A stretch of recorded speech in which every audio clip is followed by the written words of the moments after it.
Hello, my name is Gerald Lewis. I'm a cardiologist and general physician practicing in New Zealand, and this is another of my medical talks on the web. Today's talk is fibromyalgia and chronic fatigue. Fibromyalgia, aching body, muscles and joints, irritable everywhere. Chronic fatigue is overwhelming tiredness, can't sleep, depression, and people can have one or other or be anywhere in between. And what I want to do is to talk about what it is, what causes it, but most importantly, what we can do about it. And when I talk about we, I'm talking about patients, not necessarily doctors. It's the bane of the doctor, it's the misery of the patients. The patient's got many symptoms, and the diagnosis simply describes the symptoms. Fibro meaning fibrous tissue, myalgia means muscles, and algia means hurt. But in addition, there's a tiredness. But despite being tired, patients can't sleep. They're listless, lethargy, depressed, often feel suicidal, and they can't concentrate. And there's irritable everywhere. Irritable bowel, irritable muscle, irritable bladder, irritable heart with palpitations, irritable mood. And these people are very sensitive to pain. And the trouble is when they go and see the doctor, they say to the doctor, look, I don't look sick. And then the doctor does a whole lot of tests and says, your tests are all completely normal.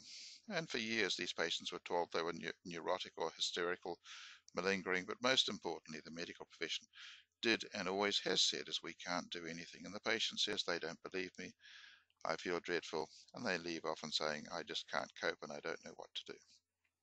What causes it? And the answer is we have no idea. We used to think it was a post-viral illness. Maybe it's related to fungus, particularly Candida. Is it due to heavy metal poisoning? Is it due to phosphate poisoning? It could be any of these, all of these. We really have no answer. It could be something totally different as well. The most important thing is what we can do about it. And the medical treatment, unfortunately, is spectacularly unsuccessful. Drugs, antidepressant, pain pills, physiotherapy simply treat a few of the symptoms, but they don't go anywhere near treating the cause, and they certainly long-term don't cause any benefit. Removal of toxins seems logical. If you've got mercury toxicity, the answer is obviously to remove the mercury, but it's very hard to do safely. And here's an example of the dental surgery where proper mercury removal is being done. It's important before you have mercury removed to check that you actually have toxic levels by checking your hair levels of mercury. And it's not a huge amount of data that mercury removal actually makes people with these conditions feel better. There's a belief that maybe superphosphate, used in farms for years, sludges up the cells and may be a cause. And guaifenesin, which is a compound found in cough medicines, can actually remove the phosphates from the cells, and some people use guaifenesin. Interestingly, if in fact it is due to phosphate, the symptoms become worse before they start getting better. And it's also important to note that guaifenesin is blocked by aspirin, so don't take aspirin when you're taking guaifenesin. Toxins from the bowel are a real problem, which I think it's important to attack with people with these conditions. Bad bacteria, stasis, sluggish bowel motions, blockages, candida in the bowel, toxins leading to brain fog, liver overload, malnutrition. All of these things can make the symptoms worse, although they probably aren't the original cause. And the treatment of that is bowel cleansing, taking regular fiber, drinking plenty of fluids, and maybe colonics as well. But the one important thing, which I think is essential in these patients, and probably all of us, is to take regular probiotics to make sure that the bowel bacteria are ideal. But number 3 in treatment, I think, is the most important. Natural treatments, helping the body to cope and to treat the disease. And we can do that in a number of ways. We can use slightly higher doses than normal of hormones, diet and nutritional supplements, energy supplements, and herbs. And I'm going to talk about each of these in the next few minutes. Hormones. Most blood tests show normal hormone levels in our patients, particularly thyroid and adrenal, but many of the symptoms are very similar to patients who have low thyroid and adrenal functions. And you can certainly help the symptoms quite a lot by giving thyroid hormone and hydrocortisone. It's almost as if the cells are blocking the entrance of the hormone. So as the hormone comes in, it can't get into the cells. But if you give enough hormone, eventually they'll break through and have their function. So some people, in fact, use high levels of thyroid hormone, particularly, and sometimes hydrocortisone, to improve the symptoms.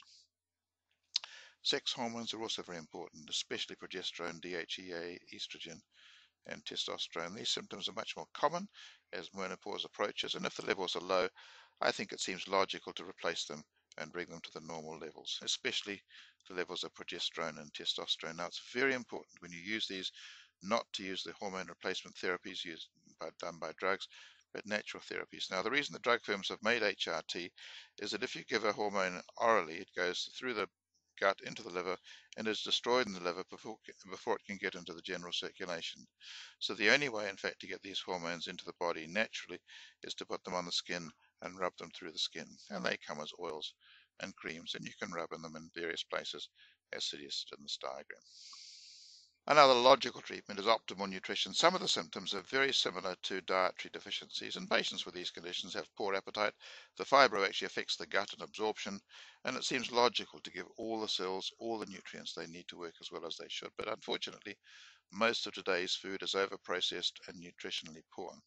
So it seems logical to take nutritional supplements to make absolutely sure that the diet is complete and the cells have got everything that they need. Now, we're not talking about vast numbers of supplements. A good quality a multivitamin, antioxidant and mineral, omega-3 fish oils, and extra calcium and magnesium. So that's 3 pills additional, which I think is all patients need to take. But that doesn't mean you shouldn't eat as well as you possibly can. Herbal supplements. You'd ask your doctor about herbs. We have no idea. We learned nothing about herbs when we went to medical school, and yet herbs have been used for thousands and thousands of years all around the world. And it is arrogant of we doctors to pretend that these don't have an action. In fact, many of today's modern drugs come from herbs and from nature as well.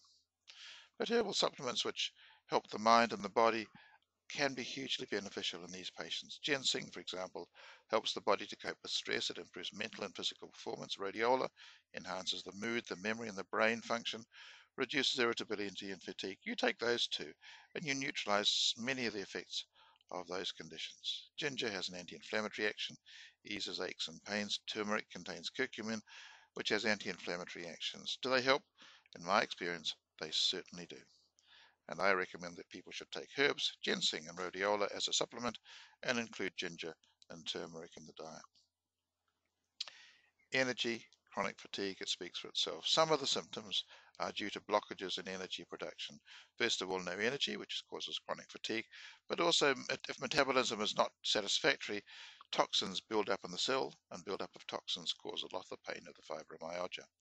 Now, the Krebs citric acid cycle sits there in the center of the cell, and it's the most important energy cycle in our entire bodies.